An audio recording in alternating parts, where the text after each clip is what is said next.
Hey, everybody. Great Monday evening. Great Monday evening. Happy November 6th. Can you believe it? It's not too long. And it's beginning to look a lot like Christmas. That's what I'm going to say. Yeah. It's Anissa, Dr. Anissa Short again with another episode of Conversations with Chosen Pen. We're here in your social media space, just brightening up your world. And we've got another phenomenal guest to share with you. Our theme in the month of November has everything to do with success from home.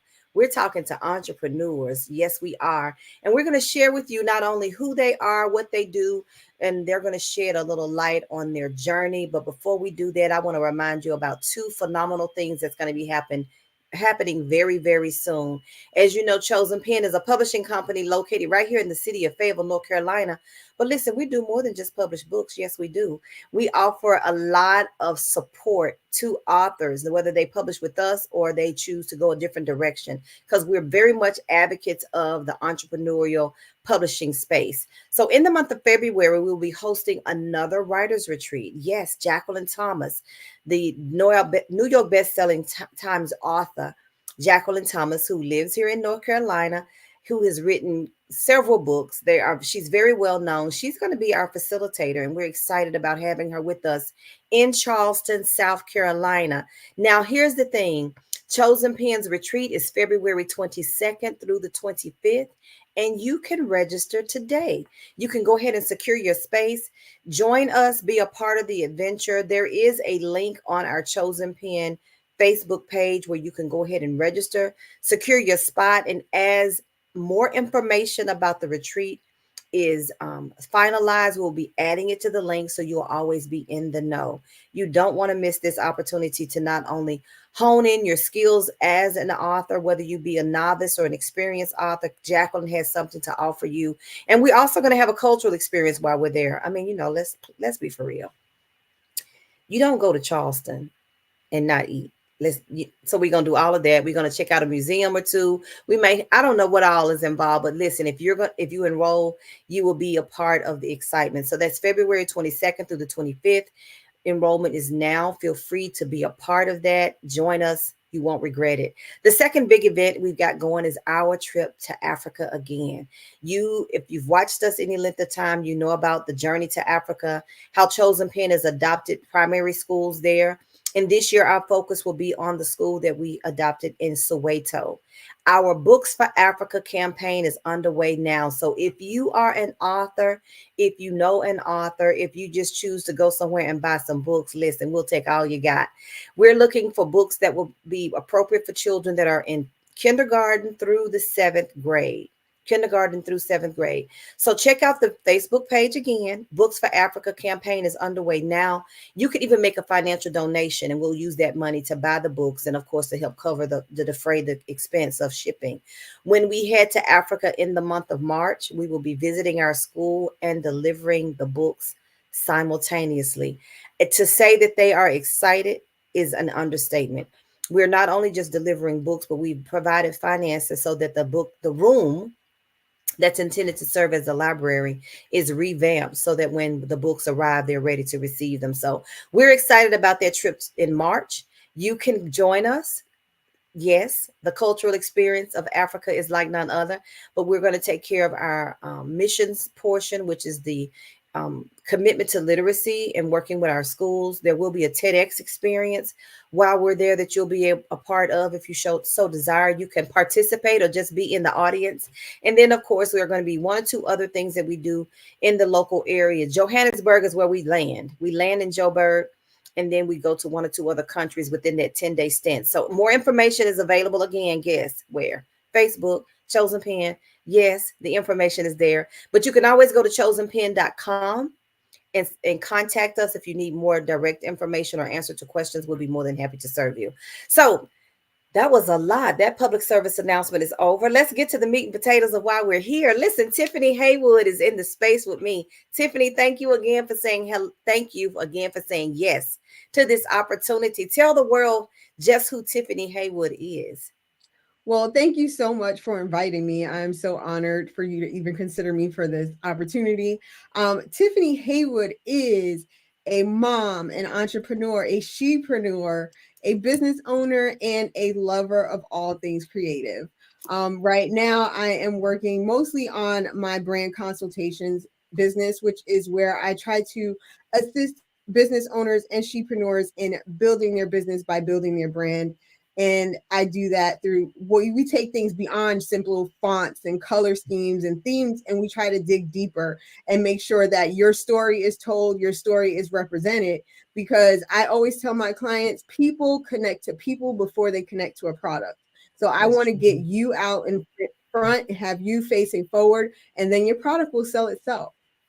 I love it. I just said before we started this broadcast, I told Tiffany, I said, listen, you make us look good whether we know what we're doing or not. People will be so just impressed with how you help us represent well in the marketplace. So many people that are right here in the Fayetteville area, and I know you represent people not just in Fayetteville, North Carolina, you represent people from other areas as well, but many people that we know and love, she has taken good care of them, and not that they didn't need it, but you just never know. It takes things to the next level. It really does. So this segment throughout this month is all about success from home. I'm a big advocate of home-based entrepreneurship.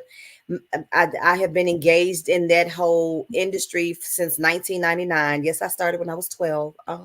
But anywho, so I'm a proponent, a champion for home-based entrepreneurs, and that's not to say that I don't support others, but just the niche, this specific demographic in the entrepreneurial segment, we deal with things a little differently than a traditional brick and mortar. We have a lot of similarities, but let's be clear. When you are a mom and you have toddlers and you have laundry and all that stuff looking at you, those who leave home don't have to look at that. But I don't know about you, Tiffany. I could start on something that said, let me go run in here and put a load of clothes in the laundry. And then I go into the bedroom and grab the clothes and I realize, oh, let me just tidy up this bathroom real quick. And then I grab the Mhm. clothes and then before I get to the washing machine, I said, oh, let me get this up. I didn't even know this was here. And, 2 hours have passed and I'm just now putting the clothes in the laundry. I have not made it back to my computer. Can you relate, Tiffany? I can totally relate. And that's why like I had to get a dedicated space, which is I was telling you before we went live, I have like an office slash nursery. Like the toddler can be on one side, but I can kind of focus on the other side because I found that when I try to work too often in the midst of everything, like you said, you can tend to get distracted or it's like squirrel moments and you're like, wait, I need to go do this and I need to go do that. So I have to like have that time. But then another key to, I guess, my success from home would be making sure I set a time side that's totally dedicated to what I have to do. Now, I am Yes. one of those people, I do a lot of graphic designs, and my phone is basically my lifeline. There are plenty of designs. I see that Takia Mathis is on here with us. I just did something with her for some flyers, and she has a great cause coming off, which I will mention later. But I did her flyers completely on my phone, which many Yes. people may not believe. But I had a toddler who recently had surgery and I had to like have him on like right here. So I was just sitting there on my phone making up those graphics. And so that freedom of being a person who is working from home and still able to find success is something that a lot of people don't realize. They think it's going to be too much of a struggle or that it's not doable and oh, I just can't. But it is doable. It's just a matter of setting the time aside, being true to who you are, allowing yourself some grace. I'm a perfectionist, and there's nothing I had to learn more than I need to give myself grace. Even when Yes. others are saying everything is okay, I'm always the one going, no, it's not. But Yes. you have to give yourself grace and understand that things are going to happen, but there's always a workaround and there's always a solution. Yeah. And one of the beautiful things I love about working from home and being my own boss and having the flexibility, I'm not stuck to a 9 to 5.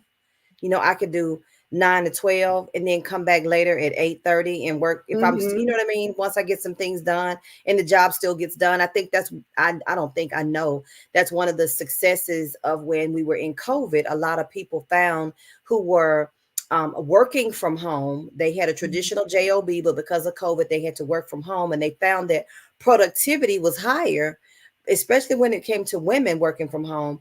They got more accomplished when they were working at Exactly. home than they were. And so I said that speaks to the creativity, the flexibility, the multitasking geniuses that we are in order to Yes, balance it all, right? definitely. It's a true skill set all its own. I mean, I think my most productive time frame is actually between about 12 a.m. and about 4 a.m. because that's when the house is It's completely silent. quiet. Yeah. Yes, I am literally in the dark. And it's also when my mind tends to run like rampant and I have like all Yes. these ideas and I'm that person who voice records notes and like make sure you do this tomorrow and then I'm just like I'll just do it now and I just like get started. And trust me, Anissa, I've seen you online some of those hours. So like yeah, I I am. know It I is. know It what is it so feels weird. like to I'm just like, say I need to have get you this done. that part? And I'm like, can I do this quietly? I'm in the bed under the covers, and I finally just get up and go to another room. And then my husband's like, "You Yes, still on the phone?" I'm like, my mind won't settle. I've got to get this exactly. written down because otherwise I wake up and I won't remember. So I get it. Exactly. So how long have now I started my journey in 99 under the direct sales umbrella, and then of course it evolved from there. So I did still do my direct sales thing, but I've always had independent contracts where I would do projects with companies and schools and that type of thing. And so I never thought about going back to a traditional brick and mortar. Not that there's anything wrong with having a job. It's just that I was like, why? Why? Okay, Yeah. why? So what I found in the course of being a part of this industry, though, the home-based business industry, and when I say home-based, I'm not saying work from home, I'm saying strictly entrepreneurial, is a $400 billion industry comprised of mostly women. About three-fourths of those who are engaged in home-based entrepreneurship are female. And so when I went a little further and started looking, a lot of the brands that we're familiar with, like Baby Einstein, started in the home. And The out of necessity. originator, a lot, Mhm. Mrs. Fields cookies started in the Mhm. home. Listen, Mhm. what was it? Dell Computers started in Mhm. the garage. So a lot of Yes. successful brands started in the home or at the home as their base. It was their, headquarters, and it evolved into something else. And then there are those of us who choose to just stay where we are. And well, listen, Madam C.J. Walker, can we just do a moment in Black history? I Okay, mean, during let's a just during give her a pause. 1913, right outside of the what they call the Great Depression, created cosmetics, and was is and has been instrumental in a lot of in the hair care industry over the years. Became the first, as they said, Black female millionaire. Well, she Yes. was working from home. Her all those potions and lotions and mixes and stuff was at the kitchen sink in the house. Let's be And it clear, was out of necessity. I it am was. super I am that documentary chick. Like I watch all the docs. The more facts, the more details, the further back in the person's life it takes me, the better. And if you look at this stuff, and I watch, especially if it has to do with an entrepreneurial based brand, someone who Right, started, like you said, from home and then built it out. If you right, watch these things, it's all based out of necessity. And that's what it is to be an entrepreneur. You see a need and you know that you have either the creativity or the knowledge to fill that need, and then you work to do so. And that exactly. doesn't need a brick and mortar for it to happen. All you need to do is have that dedication and that passion for what you're doing. That's And that's exactly why right.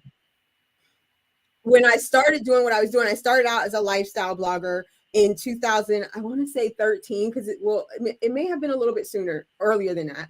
And about 5 or 6 years into it, I realized, and this was before there was such a thing as being an influencer, and you were just a blogger, and everybody just assumed you were just writing your little happy journal online. That was Right, all they expected from you. right. But then I began to start working with brands and stuff. And I said, you know what? This is a business. This isn't just like a hobby anymore. And I LLC'd my stuff. And I kind of was on the beginning curve of that, where bloggers started to be taken seriously. And you were actually recognized as a business. I had my EIN. I wasn't just getting paid on the side. And I started building that foundation because as an entrepreneur, there are many times where you see where something is going to be, not necessarily where it is at that moment. And I Right. knew that further down the line, I didn't want this to continue to be a hobby. I wanted it to become an income because I wanted to be home with my kids. I wanted to Yeah. still be accessible to them. I wanted to be able to put down the work and go pick everybody up from school and then come back and pick it up.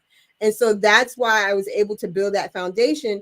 And when I got into it, I realized that there were other moms and shepreneurs out there looking to do the same thing. And I had already done the grunt work. I had already figured it out. And I figured, why not share it? And I'm really big about seeing that aha moment in somebody's eyes where they're like, you know what, this isn't as hard as I thought it was.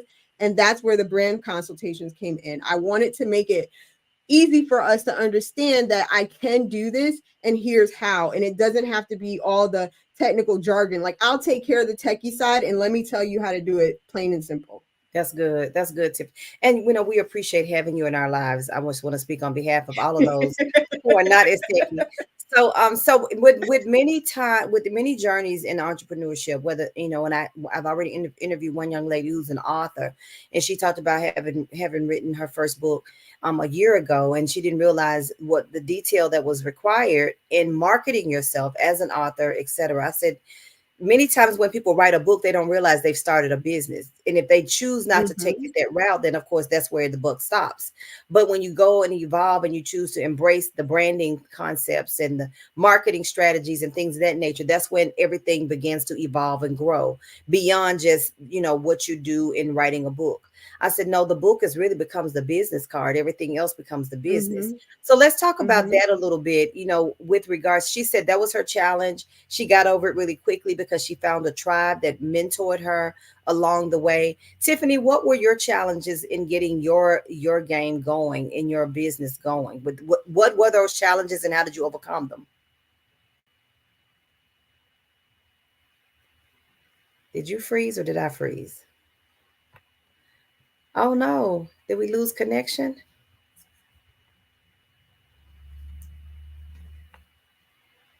Tiffany, can you hear me? Oh no. We have technical difficulties right now. I do apologize for that. So we'll probably get a reconnect. Tiffany, was that me or was that you? I think that was you because it just said Chosen Pen left and then it said Chosen Pen came back. Oh, so I'm back. Okay, well, welcome back, everybody. You're back. All I know I is was everything like, wait a froze. minute. Okay, so did you hear my question? No, I didn't. Oh gosh. All right. So the question was, what challenges did you face as you began to build your business? What were those challenges? Some of the main challenges were, I'll take it from different levels. So on a personal level, the main challenge was imposter syndrome. I was that person. I think I expressed to you, I tend to lean on the side of perfectionism. I want everything such a way and it has to be in a certain order. But then at the same time, I would always judge myself far more than other people were. And so even when I was sent the invitation, told they wanted me to be there, encouraged that what I had to say was important, I still had that doubt within myself. So I had to step beyond that and say, I'm not just a stay at home mom. I'm not just working from home. I'm legitimate. What I'm doing is legitimate. My experience is qualified and it will make an impact. And I do have a unique voice and a unique way to share what it is I know. And those became things that I just told myself over and over again. And being a person of faith, there were many times where I would have speaking engagements or doors would open that I really did not expect. There's nothing like having that tribe who speaks your name in rooms that you're not even in, and It they make is. those doors open for you. And those would happen. And I began to have this habit where I would say, I would always whisper a prayer, God, give me the impact, the influence, and the impressions that I need on the first step. Like, you do it and then let the rest of it follow. And so that was the first obstacle I had to overcome, basically me, myself, and I. The next obstacle were those people who honestly did believe, she's just a mom trying to have a hobby online. And so I always had to almost justify what it was that I knew, the fact that I actually did know what I was talking about and that I had proven it time and time again. And that regardless of maybe not being a master's degree in something that didn't even, that now you can go to, I'm seeing all these online courses for media and social media influence. And that was not a thing when I started. No, it But wasn't. at the same time, when I started, they discounted it as she just has a hobby writing a little journal online. What does she know? But my results began to prove for me. And so those were the obstacles I had to overcome. And even still, I overcome them sometimes still now. There are times where I still have to give myself a little pep talk before I go into a room or into an interview. And then there are still times where I see the doubt in people's faces. I've even had people say to my face, basically, you don't know what you're talking about. And then I'm just like, okay, fine, we'll just let my clients speak, and what their results are speak for what I've done. I'm not going to sit here and defend. And so that's what I've had to learn to do. Sometimes you can't defend what you know, you just have to let it speak for itself. Let the work speaks for itself. And everyone, you don't Mm-hmm. have to defend yourself because your clients will defend you. I could totally Mm-hmm. relate because when I left my good job, um, and they would say, "Well, what are you going to do?" And I always said I have skills. My skills are transferable. As soon as I left my good job, I had people reaching out to me to want me to work for them because they knew who I was. Mm-hmm. And Mm-hmm. so my answer, even to this day, is no. I'm June Cleaver. I'm June Cleaver. I don't do anything. And so one Yep. of the running jokes with a mutual friend of ours, Keith, we would say, we know Anissa's busy. Nobody knows what she does, but we know she's out there doing it, right? You like, Tommy, you ain't got no job. She ain't got no job. She's going everywhere, she's doing everything, but we don't know what she does. And I'm like, yeah, that's the mystery behind. Exactly, Yeah, that's the exactly. mystery And I behind. I like to people, be behind the scenes with my clients. I like to see the results and just be like, oh, yay. Like I'm yeah, cheering on the sidelines. I mean, every once in a while, one of them will say, oh, that was Tiff or whatever. But that's not what my motivation is. My yeah, motivation is to see them winning, to see them hit that next level, to see like, hey, I told you this could happen if you did this, and it did. So like, okay. do it some more. Those are the moments I live for. I love it. I love it. Okay, so let's just go and say this. Now I know there's so much you can do because you are a woman, every woman, right?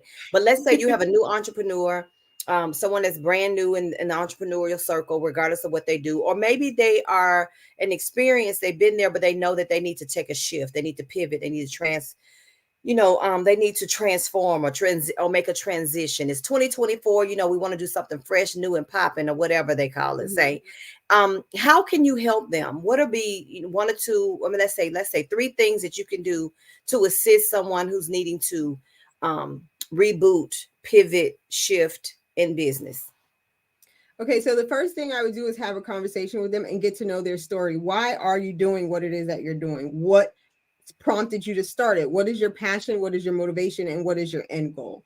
Once we have that bit of information, that's where we can figure out how we want to approach this pivot and this change in how they present their business. Many people don't think of social media as actually a way to be social. Social media is one of the most beneficial ways to have engagement as well as impact and influence for potential partners, collaborations, as well as clients and customers. So once I know your story, that's where we can move on to step two, where we actually address your social media presence. Because after all, branding is how you present yourself to whatever those audiences are that you're trying to reach. So even if you don't have a website, we can go to Facebook. Facebook is always my number one go to. Like, if you don't have a Facebook, what are you doing? It's super easy. It's free. I mean, set up the page. That's all you have to do. My pet peeve is though, do not set up a personal page and try to front it as a business page, because no one wants Sue's plumber asking them for a friend request. Like, no, I do not want to be your friend. I don't mind following your That business, but part, I'm not right? trying to be friends with you. I don't need you seeing what my kids did yesterday for activities. So no, set up a business profile. Make sure that is what you are represented as. Although Facebook has upgraded and up leveled to now everybody can be a digital influencer, that is still not a business page. There are certain benefits that you gain from a business page that you still don't have in other ways. So that would be our first step. Facebook, free, easy to do, set that up. From there, we will start to examine, like, what is your demographic? Is Facebook enough? If it's not, if you have something like food or something that can be very visual, then I would definitely suggest Instagram. But my Right. base work always starts with finding out what their story is, because knowing your story and your why and where your end goal is how I can figure out to actually market and brand you in the correct way. Right. That's good. That's good. A lot of people, would you agree with the statement that even if you have the business up and going and you've been successful and you've experienced a measure of success, it is a good idea to refresh. Yes, definitely. So I refresh every couple of years myself. And most people know who the Mrs. T is if they're local and even a little bit beyond Fayetteville. And it's not as if that has not already been established or the foundation isn't built. But you also want to keep up with what's happening. So, for example, I've started to do more video content. I started out with video content when I first started, but it wasn't popular back then as it is now. So you adjust with the times. It's not necessarily trying to stay on trend, but you do want to stay current. You don't want someone to stop by your website. And I had a client and I said, no offense, and I'm really not trying to be mean, but this looks like a MySpace page. I have music popping up from the left. I have twinkly lights on the right, and like I need you to focus, and we need to just bring this up to 2023. And so yes, you want to stay current, and you still want to remain true to your brand. You can do all of that while remaining true to your brand, but you still want to update when necessary. And all of that is definitely dependent on the business, but that comes from staying in tune with your clients and your customers, because many times they'll tell you what you need to change and what you need to upgrade and what you need to do. I had recently in my consultation side of the business, I had a client who said, you know what, I want to work with you, but I just feel like your package level is not where I'm at. And I said, you know what, noted, I got something for you. So I broke the packages into different tiers. I didn't change my price. I just changed how I presented it. And they totally said, oh my God, that's so much better. It was the same price, but I broke it down into packages and levels. And they just saw one that looked more appealing to them because it seemed like it wasn't the top tier, but it wasn't the bottom tier either. And so I mean, I took a cue from how the Facebook or even StreamYard has different plan packages. And I said, you know what? I'll do the same thing. And it worked. Now, like I said, I didn't change my cost rate at all. I just changed how it was presented. And sometimes you need to be able to pivot, and you need to hear what your clients are saying, because sometimes a spoonful of sugar helps the medicine go down. Same price, Tiffany. Different presentation, and they totally were acceptable to it. That's excellent. I love that. You've already provided us with a lot of nuggets for sure. So what do you have going on? Do you have a Black Friday special that's coming up that we can get a sneak peek on? Do you have, what does TiffanyHaywood.com have coming up? Any speaking engagements? What's new for you? TiffanyHaywood.com is still kind of just behind the scenes pushing her clients forward. I don't have any speaking engagements coming up in the super near future. We are in the talks on something wonderful that I'm super excited about. So stay tuned for that. I do want to give a plug to one of my friends who's here is watching, Takia Mathis. She is the founder of the Standing Light Foundation, and she was my most recent project. I did her flyers and stuff for an event she has coming up called Love Shouldn't Hurt. It is to benefit the proceeds and the awareness of domestic violence. It is happening November 18th from 2 to 4 p.m. at the SIP Room right downtown. Wear purple. And I told Takia she is probably the only person and the only event that will have me in purple, because I do not like the color at all. I am a pink girl, but I have already started my search for the perfect purple that will not make me go bleh. So that I can support her in the way that she is asking. So if you guys could go follow the Standing Light Foundation. She is awesome in what she does. She pushes for the community continuously. She's still looking for sponsors. She's looking for someone to supply possibly photography for that day. Also, she has a balloon. She has like a wish list. So she wishes to have like a balloon arrangement of the purple ribbon for domestic violence in front of the SIP room. So if anyone would want to donate or even sponsor that, we would be totally appreciative. But that's something I'm working on right now. Other than that, just pushing my clients forward. You guys can stop by TiffanyHaywood.com. You can see the testimonials. You can stop and look at the reviews and go check out those different brand new and improved package levels. Yes, those multi-tiered packages, right? Yes, and see where you fit in. I did not change my prices, but I'm also very reasonable because I am not trying to hurt a small business owner. I want to help you grow. And I understand what that means. And I've been there where I wanted to work with this coach and their price range was just beyond where I was at. So that's not what I'm setting out to do. So go see what it is you need. Media kits are something someone always needs. That's something I've been pushing a lot lately because it's a really easy way for you to represent yourself for possible interviews, collaborations, even future clients. And it's something that will take everything of what you are. I always call it a resume for a business. And so you're taking everything your business represents and what you as an owner have done in the past and giving it in a presentable format. And I would love to do that for anybody. Yes, I got to get mine. I finally got those photos done, and Anyway, I sent them. We I just sent you a few. I just. Anyway, that's another conversation. This is not about me. This is about you, Tiffany Hoodwood. Haywood. Thank you so very much for saying yes to this. I'm so glad that we had a chance to connect this way, and I'm hoping that people will contact you. TiffanyHaywood.com. Listen, if you're an entrepreneur, whether you're just getting started or you're novice or an expert, you want to restart, refresh, reset. We're approaching 2024. Now is a great time to do that. So thank you again for joining us. Don't forget, we're going to Africa in March. We are going to Charleston in February. Join us for the Writers Retreat. Join us for the cultural experience. Let's make a difference together. We are stronger. Together we are good, but stronger we are better. And I'm so grateful for this. So amen. join us each and every Monday night, 6 p.m. Eastern Standard Time, Conversations with Chosen Pen. It's been a pleasure, Tiffany. And thank you all for not only joining us, but sharing this broadcast. Like, share, pass it along. Let's grow this community together. You guys have a great Monday night, and thanks again.